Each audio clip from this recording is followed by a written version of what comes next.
Hello, everyone, and welcome to the August 2026 edition of the NOAA Drought Seminar Series. The NOAA Drought Seminar Series is a recurring monthly event dedicated to drought monitoring, prediction, and predictability. The seminar's primary objective is to establish a focused platform where national drought research, operational and user communities can exchange the latest tools, research findings, and risk reduction activities. The seminar is organized by myself, Andy Hoyle of NOAA Research's Physical Sciences Laboratory, Hylan Wang of the NOAA National Weather Service Weather Prediction Center, and Viva DeHeza of NOAA Research's National Integrated Drought Information System. Today's speaker is Dr. Tim Brown. Tim is a research professor at the Desert Research Institute in Reno, Nevada, and the director of the Western Regional Climate Center.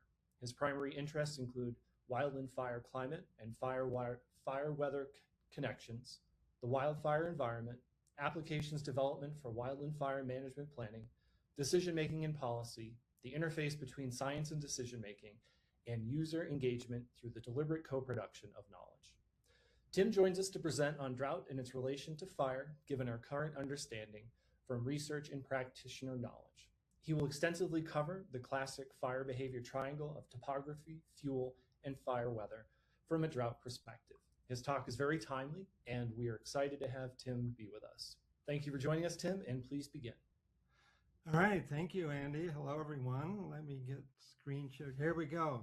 Yes, again, hello, everyone, and thank you for attending today. So let's begin. Why does stuff burn? There is no more open door by which you can enter into the study of natural philosophy than by considering the physical phenomena of a candle. Michael Faraday, 1861, in his 6 lectures on the chemical history of a candle. And if we were to look at what this actually is, this is your classic fire triangle. It's your fuel, it's your oxygen, it's your heat. And so here's the process of a candle that leads to combustion. This is exactly what we're talking about in fire. Wildland fire or prescribed fire, right? Fire is fire in this regard. So I'm going to start with a dry tree.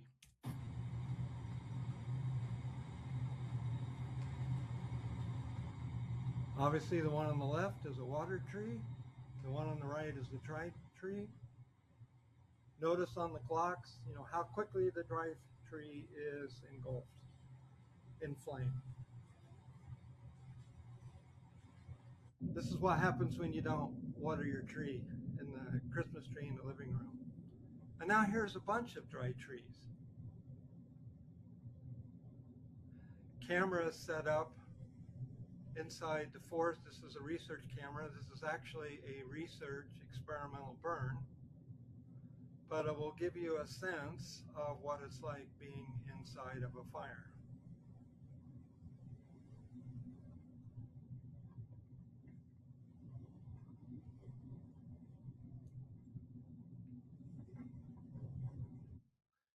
And now a very big bunch of dry trees. This is the Dixie Fire from 2021 in Northern California. Extremely large fire. And notice what's happening from this very big bunch of dry trees is the development of the pyrocumulus as well as the traditional smoke. So if you recall from the candle, one of the outproducts or byproducts of a burning candle is water vapor. And so as dry as the trees are, there is still water vapor. And we see this then in the form of this cloud development.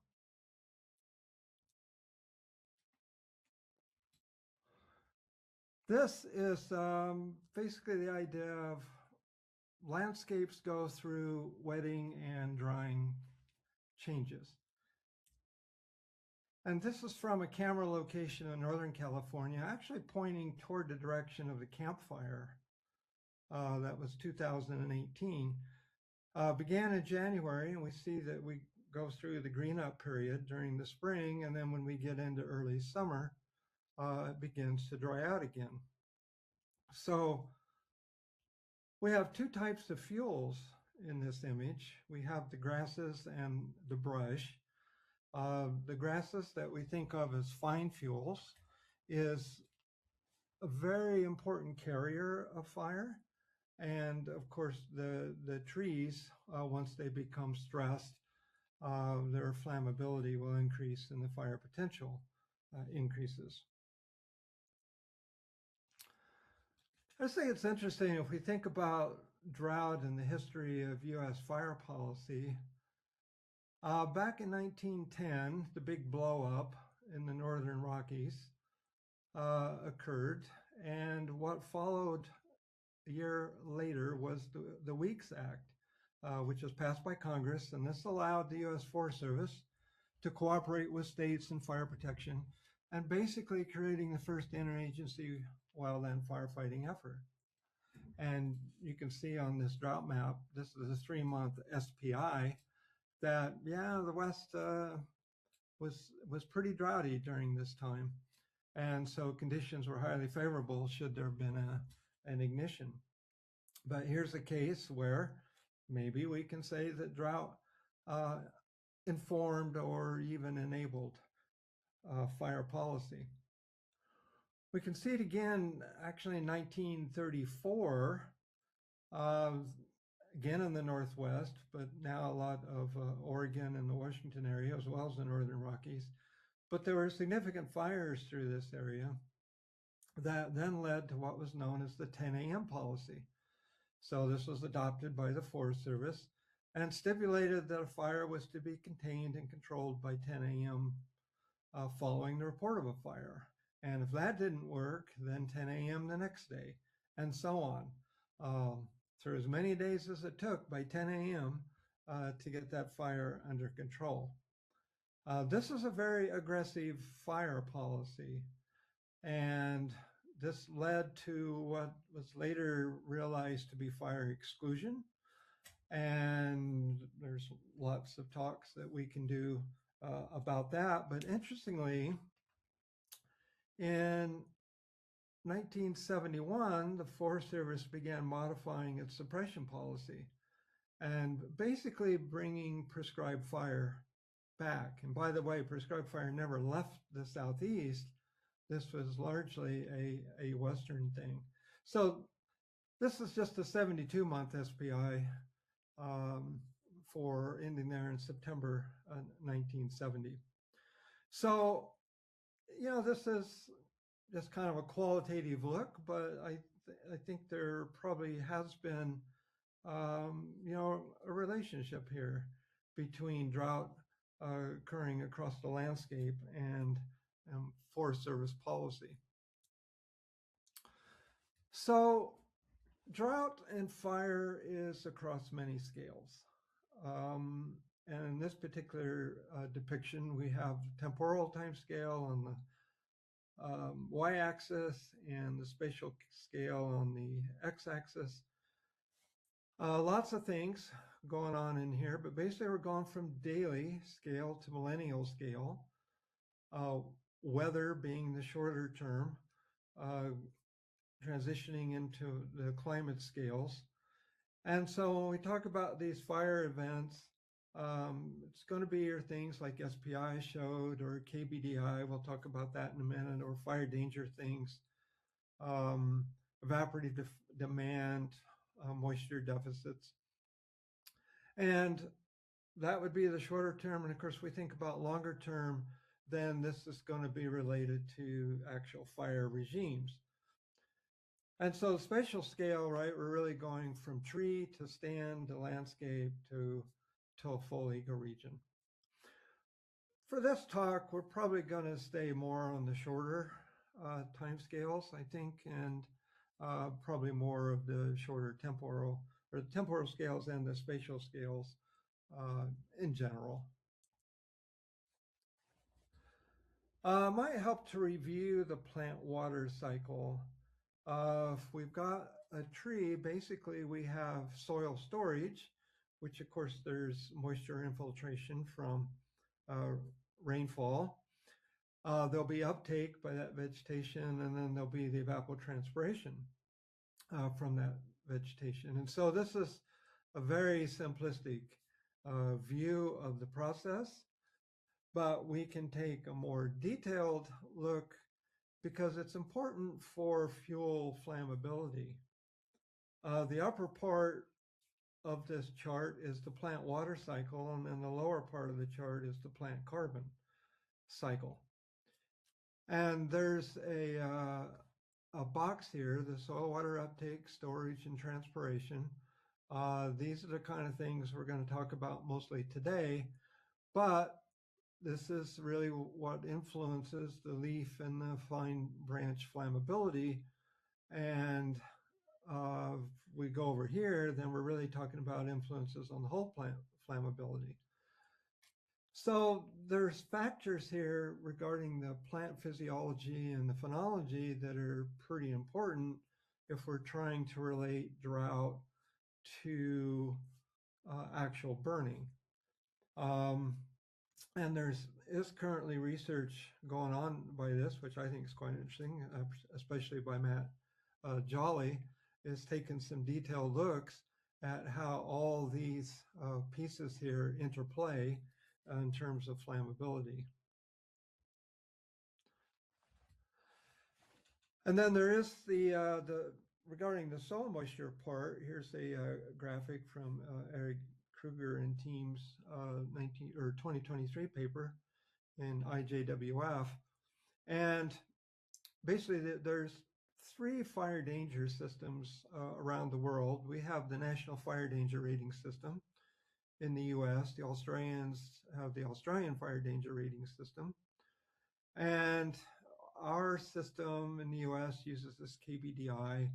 And then there's a soil index for Australia.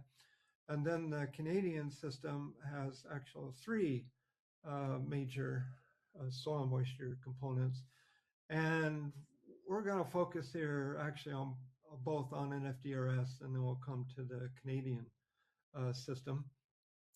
But the fire danger rating systems do account for some things, or at least some attempts at the soil moisture component, although our NFDRS, our US version, not so much as it probably could and maybe should. But we'll talk about that here in a little bit as well. So here's what the NFDRS system looks like. This is now version 4. That's a pretty recent release. But here's the explicit drought component in this Keach Byram drought index. You have your pretty basic weather inputs here. Temperature, humidity, rainfall. You want the wind for fire spread, especially. Solar radiation, vapor pressure deficit. This is an equation here that leads to something called the growing season index, which incorporates VPD, min temp, and day length hours. And then you get these components out of the system. And ones that are very commonly used would be this ERC and the burning index, but the others are used as well. And if you want to picture what these dead fuels look like in these time lags, so basically what the time lag is referring to is the amount of time it takes for a fuel of this size to get close to an equilibrium moisture with the atmosphere. So these very fine fuels can do it, 1 to 10 hours. Moderate sized fuels, 100 hours, so 3 days or a little bit more, and the 1,000-hour fuels, several days. This one is probably considered more of a drought index in the fire danger system, but it's not, I guess, explicitly a drought index because it's actually leading to something when it goes into that energy release component, for example, something about the amount of energy in the fuel.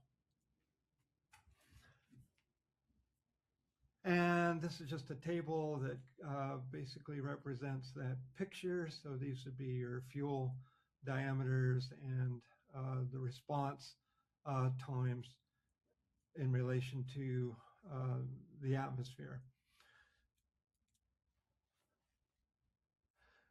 And to see what this looks like when it comes out of the system, and the system's used in two ways. It's used for research purposes, but it's largely used for operational and planning purposes. And so you'll get these kind of charts. These two represent this particular area of the Great Basin. And what we have here is the ERC plotted out at the beginning of this year. The red line is the all-time max that's occurred. The gray line is the average. We've got some percentile categories on here just to see where you're at. But for this particular time, notice that in the Great Basin, here we're looking at early, mid to late May, basically that ERC component was getting up and above the all-time max values. So a precursor to what was going to come to the Great Basin, for the fire season. And correspondingly, here's the 1,000-hour. Same idea, but showing that we're getting to the below all-time lows of the fuel moisture for that time of the year. An interesting graphic related to fuel moisture, and the fuel moisture is very important here. I mean, we can talk a lot about correlating drought to area burned and some other aspects, but I think one of the real keys is what this means for fuel moisture. And so leading up to the LA fires, first of all, these are the fuel types that we're talking about. And the black line here represents the climatology, basically. So there's a real seasonal cycle in Southern California, where in the spring, the live fuel moisture increases. It naturally decreases till it gets to a low spot here in early autumn. And then if the climatological season is normal, that will start to rise. In 2024, the blue line here represents the observations that were taken. They're usually a couple of months sort of thing, sometimes even less than that. It just kind of depends on the agency and the needs and the interest. But we can see that by mid summer of 2024, or into the spring and then getting into summer, we're actually well above normal in terms of the fuel moisture. And then it got down to its climatological point, but it never recovered. And this is because the autumn precipitation and early winter precipitation never came. And if we look at a couple of fuel moisture measurements leading right up to when the LA fires occurred, these were extremely low. And in fact, this 60% line represents really a critical fuel moisture level. And if you're getting down in this near this 60%, your potential for the flammability is very high. There is a fire control relationship. This was all worked out certainly by the 1970s. Fire science had really taken off in the 60s and 70s. This black and white chart, I don't know, I think we had color in the 1970s, but all the reports were still coming out black and white. But basically what we have is the dead fuel moisture over here in terms of percentage. On this axis, we have the heat per unit area. On this axis, the rate of spread, and on this upper axis, the flame length. And so all this works together to give you fire line intensity, which is what these curves are. And these depictions represent, if you're down in this space on a fire, this is something that you probably can do direct attack on with hand tools. You can get right up to the flames and work that. If you get more in this middle range, you can still work it, but you're going to need heavier equipment. And if you're up in here, it's kind of a good luck. And unfortunately, we're seeing, more of these larger and more severe fires, up in this space, which is they're just difficult to control. But this is your direct relationship between something about drought and its connection to dead fuel moisture, and then these specifics about fire activity. I mentioned that the Keach-Byram Drought Index is in NFDRS. That paper came out in 1968. Here are the ranges of KBDI. Basically, the higher the number, the more extreme the drought conditions. And if we think what the implications are, or if we think about what the implications are for the fire environment, here's the thing: if you get in those higher numbers, that's your extreme drought. So there's going to be the potential for deep burning fires. Remember, Keach-Byram is really about the duff layer, a lower layer. It's not really telling you anything specific about tree stress or above ground live fuel moisture per se. So it's kind of limited to that regard. It was used heavily in the Southeast and still is. There are national maps of this. The Midwest Regional Climate Center produces these. The one on the left is the actual value for that day, and the one on the right is the anomaly. So they've computed a long-term climatology. And if you're from the climate side, you find anomalies interesting. But it was never particularly well suited for other parts of the country. There's been some work going on within the Forest Service. Zach Holden and Matt Jolly have been looking at maybe adding an ET component to KBDI. And so that's being examined, and looks promising to show some improvements. But that's really the primary drought index in the NFDRS system. Now, there's been lots of papers about correlations of drought indices and fire, but there probably can be more because actually sometimes it's hard to find, I think, real quantitative results that's doing a lot of correlations. Now, these are going to be more diagnostic kind of studies. Not a whole lot of attribution as far as I can tell. Mostly about your basic correlations, but this is one that Dan McAvoy and our WRCC group here led a while back, looking at different indices. This is the Evaporative Demand Drought Index, the SPEI, SPI, PDSI for these seasons. This is for California and Nevada. I was basically looking at correlations of how these indices related to large fire occurrence in the region, and basically showed that EDI and SPI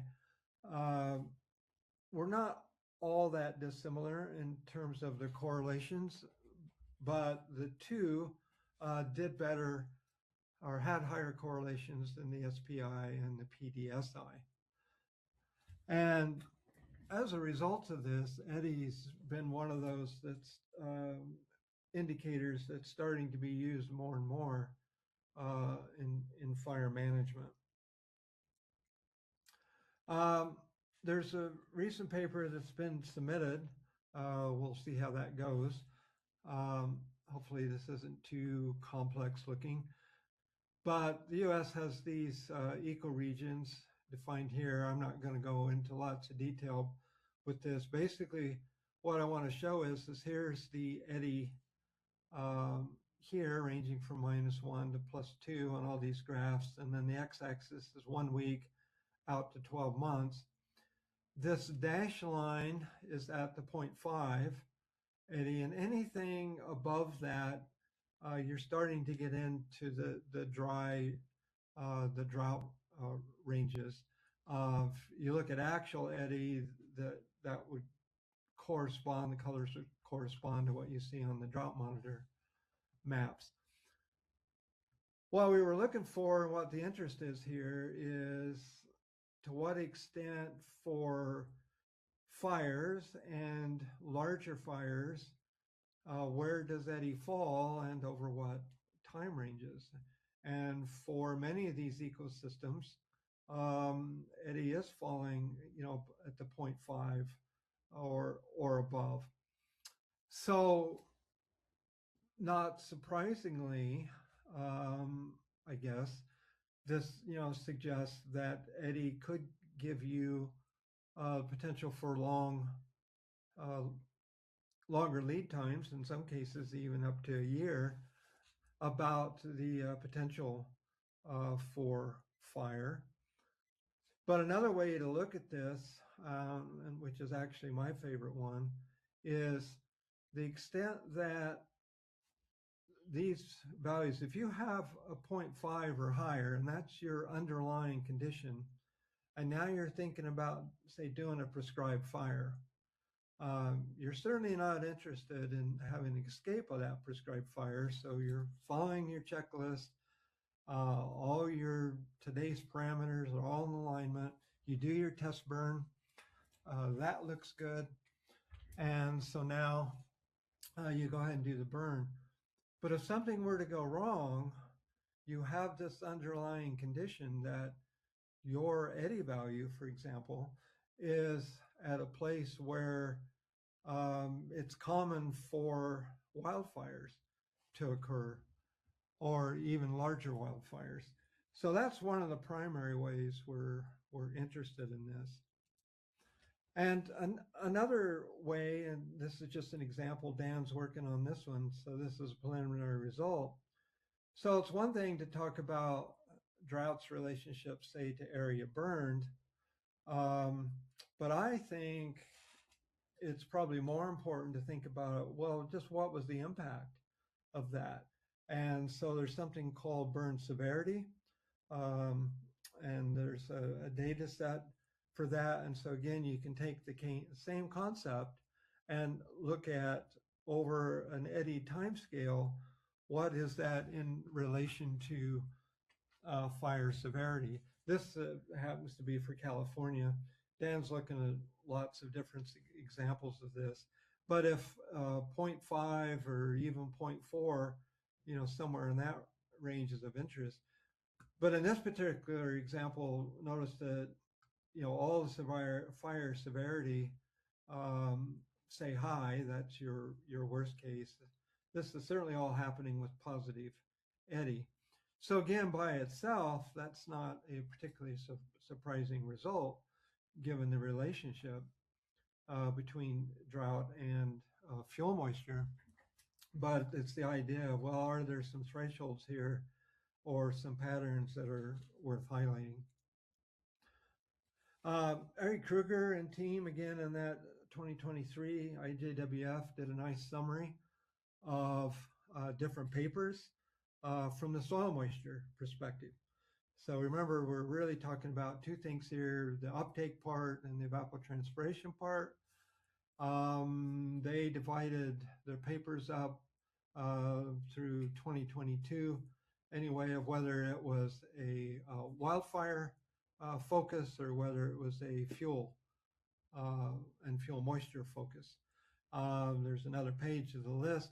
Don't expect you to read all these, just want you to be aware, if you're interested in seeing a synthesis of some of this work, this would be a good paper to go to.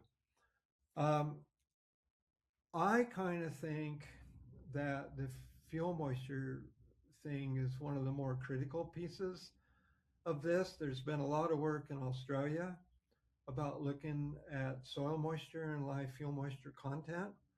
And if you were to summarize their results, that soil moisture is a leading indicator of live fuel moisture.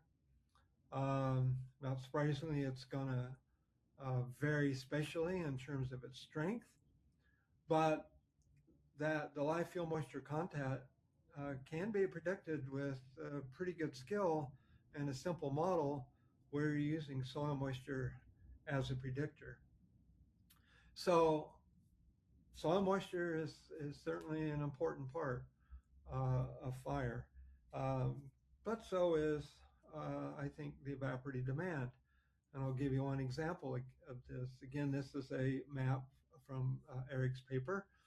And I refer to this as climate enabling the camp, or the Paradise Fire, back in November 2018. This particular map is the 15 centimeter soil profile. We're talking about over here, Northern California area, clearly. This is very high deficit, soil moisture deficit. But if I were also to compare this and look at, well, what is Eddie saying in a complementary sense? 1 week before, the same date as this map, it was certainly drying out in that area. And the week leading up to and right before the fire, which began on November 8th, it was very extreme Eddie categories. So this was a case where maybe you had vegetation stress from soil moisture deficits, and then the evaporative demand comes along and zaps out even more moisture. Now, there was also a case where there was a lot of fine fuels that had already cured in that area, and there hadn't been any precipitation to moisten those. So there was a lot of things actually going on with that fire, not simply these two indicators. And one more thing you can do with the eddy is you can decompose that, which can be interesting. This is the case for the Tubbs fire in October 2017. The black line is your evaporative demand. The red line is the temperature component. Remember, for eddy, it's temperature, humidity, wind, and solar radiation are the inputs, but in this case, it was the temperature and the moisture, atmospheric moisture components that were the most dominating. So a few weeks before the fire, you had basically heat wave activity here at the end of August, and that sort of came back to normal. You had some drying with that, but a few days, several days before the actual fire event, here in this blue line, you had additional atmospheric drying that was taking place, and so that was really setting up the fuels for fire potential. Okay, switching gears a little bit, snow drought. This has been a big topic this year across the West. Here's a NOAA map from May 14th on the snow drought status update, and this is a lot of disappointing news in terms of the reduction in snowpack and snow water equivalent that was taking place over much of the West. And so it's, and there's some papers that talk about this, but it's natural to think, well, if I've got to reduce snowpack, then that's going to lead to a good fire season. And that's possible, and it does happen, certainly. But there is, again, more involved. There's a lot of nuances to this, and I think as researchers, that's the area of interest. What are these nuances about? This is an example here that I've used in fire lectures on snow drought. This map's first one is from 2013. It's a composite of about 60 pictures that were taken between February and beginning of February and early March. This was actually put together back in the New York Times. And this was when we were having that extended drought period in the West. And I thought, well, these are good images to talk about snow drought. So here's the Sierra Nevada range, 2013. Here's the same time period in 2014 and 2015. And you could see that we were definitely losing snow cover. And how was that depicted on something like the drought monitor? Here's 2013, certainly indications of drought. This is beginning of April. Beginning of April in 2014, definitely a lot more, and definitely a lot more in 2015. So how could we go about and saying, what is the role then of snow drought and wildfire? And of course, one way is to just correlate again, snowpack to fire activity in terms of, say, area burned. I think a better way is to use something like this Fire Business Index, which NorthOps Predictive Services uses in Northern California, and that's this region here, and this box represents that. And this combines some fire environment aspects, droughty things and other things, but it also incorporates, well, what actually was the response? What were the staffing and dispatch levels and the resource ordering and the prepositioning and all that? So the data set is 2008 to 2026. Here's that average period over here in the yellow box. 2014 and 15 kind of highlighting here. So actually 2014, which was the second year of that snow drought, really was average or even below average, in terms of fire activity. 2015, was higher, but still nothing compared to 2008, which was dominated by June and a major, lightning outbreak.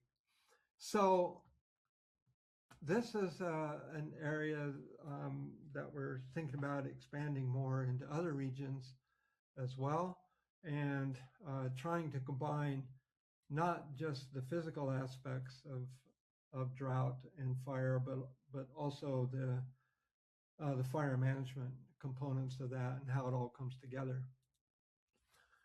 And here's some low snowpack caveats.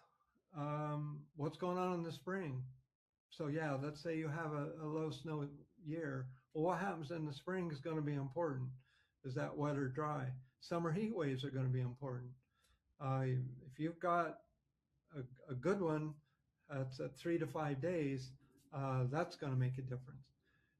Do you have carryover fine fuels? Did the grasses get knocked down because of snow, or are they still standing from last year because of lack of snow? And did you get a lot of new fine fuels in the spring because it was wet?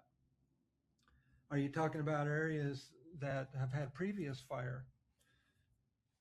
Even resource availability is an important factor here. The initial attack success, was it an easy or remote location to get to?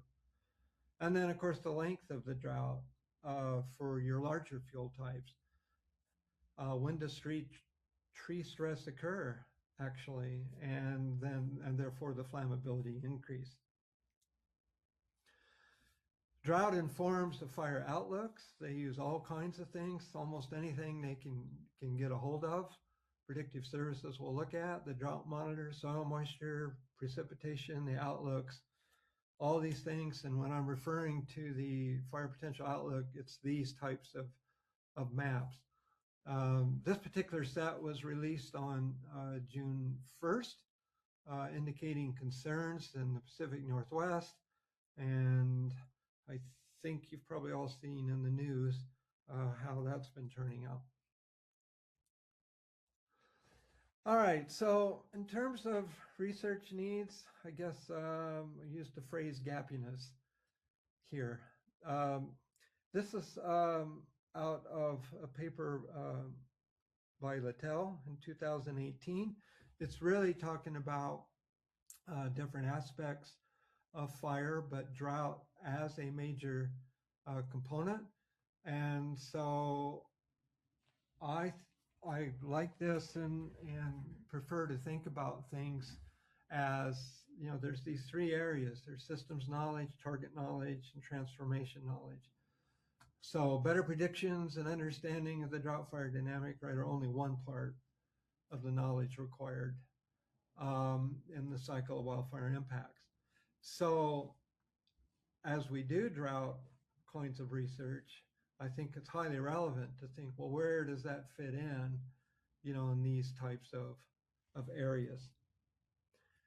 And one more thing back to the Kruger et al. Paper, they had a graphic in here because their focus when they were doing their synthesis was remote sensing, in situ, and models. And all of these are important components, but there's, you know, pros and cons to each of these, and so that sort of thing needs to be considered, and especially if we're thinking back to the context of the previous slide and those three areas. All right, so to conclude, a short story. And I've been doing this for a while. Actually, I started back in the mid-late 1990s. That's like last century. And in fact, I have a trademark joke that I use with all the fire people I work with, making up data since 1998. That's how I'm known, you know, in the business. But anyway, during the early part of the 2000s, I was hanging around with some fire folks in New York and realizing, well, fire back east is very different than fire out west, but it's still just as important because it's all relative. And a couple of years ago, I attended a fire management meeting and got us realized that they were interested in utilizing the Canada's fire danger rating system. So the Great Lakes region in the US actually uses it extensively, and Alaska uses it extensively. And so what are we talking about here? This is the system. And there's one component here in particular I'm going to focus on, the fire weather index system.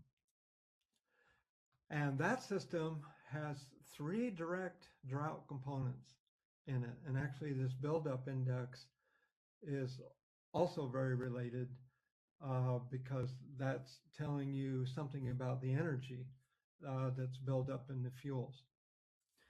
So the idea is the Northeast was interested in, could we do a climatology of this rating system for the Northeast? So graduate student Allison Krantz just graduated last week, actually, and applied these concepts to the Northeast. Here, these triangles represent remote automatic weather stations that were used in the analysis. And then we got a hold of fire occurrence data in the region depicted by these dots. And then it's like, well, this needs to be related to something about fire. It's not going to be all that helpful just to say, well, here's your history and, you know, here's your fires and whatever. If we relate an index value or component value to fire, it ought to have some meaning. So Minnesota had already worked out some classes in fire behavior interpretations. Here's an idea of that.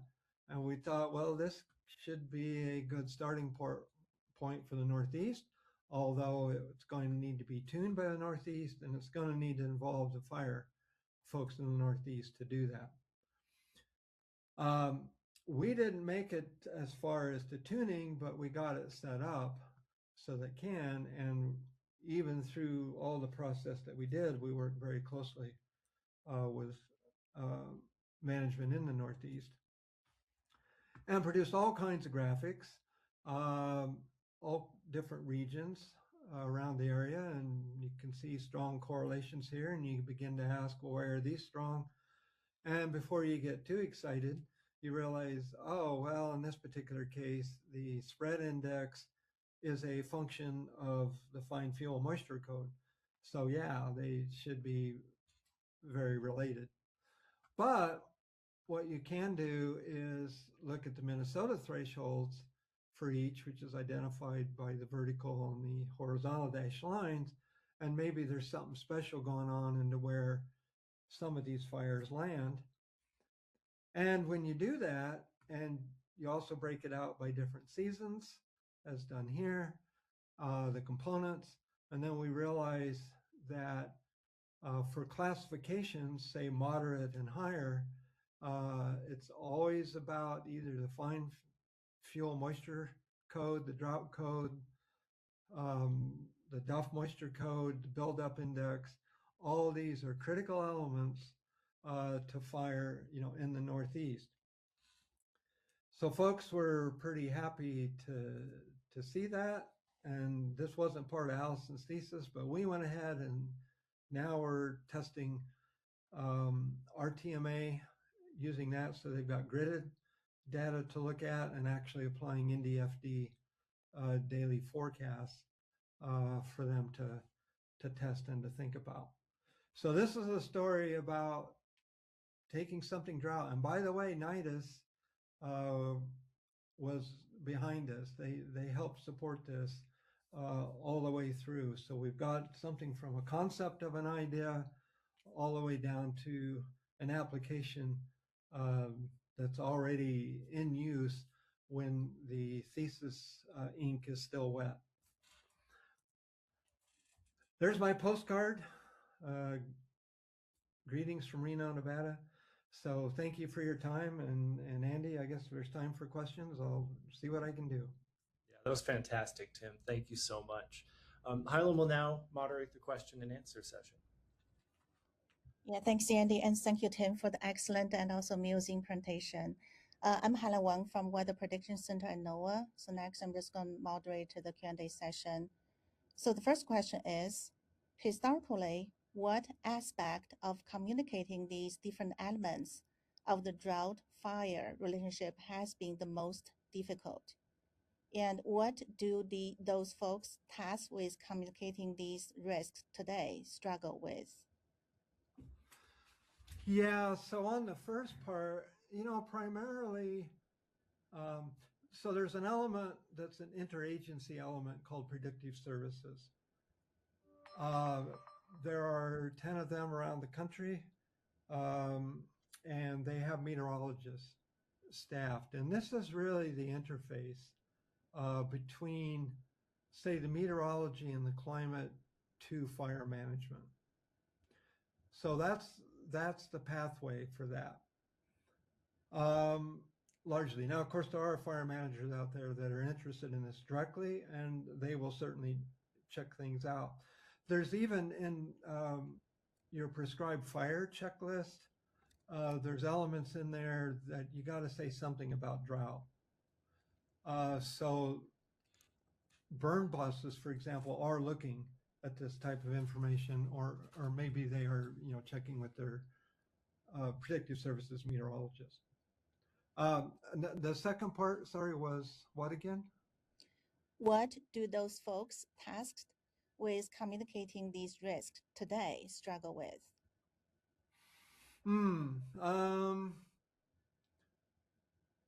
Well, one of the things to watch out for is overload of information. For those of you that are meteorologists, you're willing to look at every piece of data and every map possible, but that has to get distilled down when you're given either a fire camp briefing or you're giving a daily briefing at the National Interagency Fire Center, or your local geographic area centers. So yeah, the challenges is probably going through a lot of information in a very timely manner because those briefings are at set times. So you have to be ready to go. There's another paradigm that's happening in fire, which is the world grew up on station data, in situ data. But now we have models and now we have grids. And it's going to take a pretty big effort to get folks used to that and willing to work with gridded data. And plus, it's obviously very sizable data. Yeah, thank you, Tim. So here's the second question. Is there a location where a researcher can get or find the location of the data sets you mentioned about in your talk? Well, it depends which data. The fire occurrence data is, yes, that is publicly available. It's a web link. If somebody wants that, they should probably just email me and I can make that available. But yeah, that's been a force. Karen Short in particular has been the mastermind about pulling together and QCing fire data. Fire data itself, if you just go out and grab it, kind of hodgepodge, it's going to be very messy. So I recommend using this QC data set. Yeah, thank you. So the third question is, do you have any recommendations for the society on what can be done to reduce the frequency occurrence of wildfires or prevent them from occurring? Yeah, well, so if you could do ultimate prevention, that would all be about fuels management. And if you're talking about fires moving into urban environments and having conflagrations, then you're talking about building codes. So yes, there's a lot of mitigation that can be done. But if you look at, say, fuel management treatments, if you look at the cost ratio, we spend billions on suppression and millions on fuels management. So there is a big gap there. Yeah, from that perspective. Agencies are very good at initial attack. 98% of the fires are successfully managed. Wildfires are successfully managed. CAL FIRE has a super aggressive program, but they have a budget bigger than the US's fire management budget. So, or fire suppression budget. What used to take them a half hour or more to get to a fire, they can now be there in 15 minutes with aircraft and helicopters and that sort of approach. And so that's making a difference. But it's important to realize that many places in the US are fire prone. Fire's been on this planet for 420 million years. What we're trying to do is learn how to live right in these fire prone environments, and there are mitigation steps, but we also need to be thinking about adaptation, as we see fire change over time. Yeah, this is really helpful to know. Thank you. So next question is actually somewhat relevant. Can you comment on fire occurrence trends across the US? For example, are there US regions that were not fire prone that are now at risk of fire? This is really helpful to know. Well, I think there are areas that we used to didn't see a lot of fire. Now we are seeing fire. Some places especially out east. I don't think there's any place new out west, but back east, yeah. Now southeast, they've always had fire, but they're seeing a lot of wildfire now. The northeast is starting to see more wildfire. Great Lakes sees a lot of wildfire. So there's no real trend in the number of fires, that's occurring. What's changed is we're seeing a trend in the number of fires that are becoming very large and very destructive. And that's because there are a number of pieces that have come together. I refer to it as the confluence of climate, people, and fuels. All three are related to each other. And so, in fact, people are responsible for all three, including themselves. That doesn't always show, but yes, they're actually responsible for themselves. And because of that confluence, that's why we're seeing more of these urban conflagrations. And just one quick example on that for the LA fire, very destructive, no doubt about it. But they've had a series of destructive fires there going back well into the 1960s. In fact, 1961 was a major fire there that established a lot of the fire policy that we still have today, but we're still dealing with those fires. Yeah, thank you, Tim. This is really informative. So here's our last question.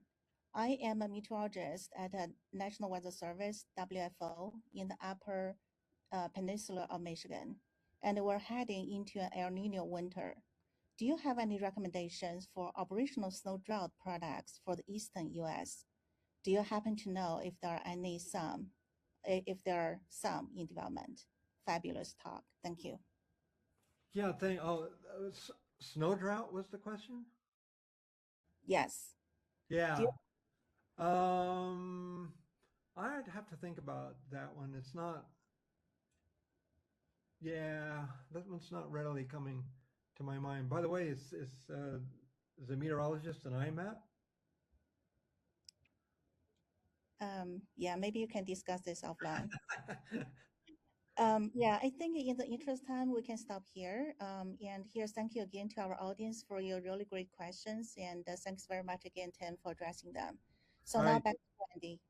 Yeah. Yeah, thank you. And I just want to say, if anybody does have more questions and want to follow up, feel free to reach out to me. Yes, we will pass along all these remaining questions. Thank you. Yeah, thank you so much, Tim, and I think we'll take you up on this offer.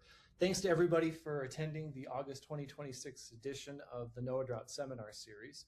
The next seminar in this series will be Dr. Mike Anderson of the California Department of Water Resources. Mike will present on drought, El Nino, and water resources in California.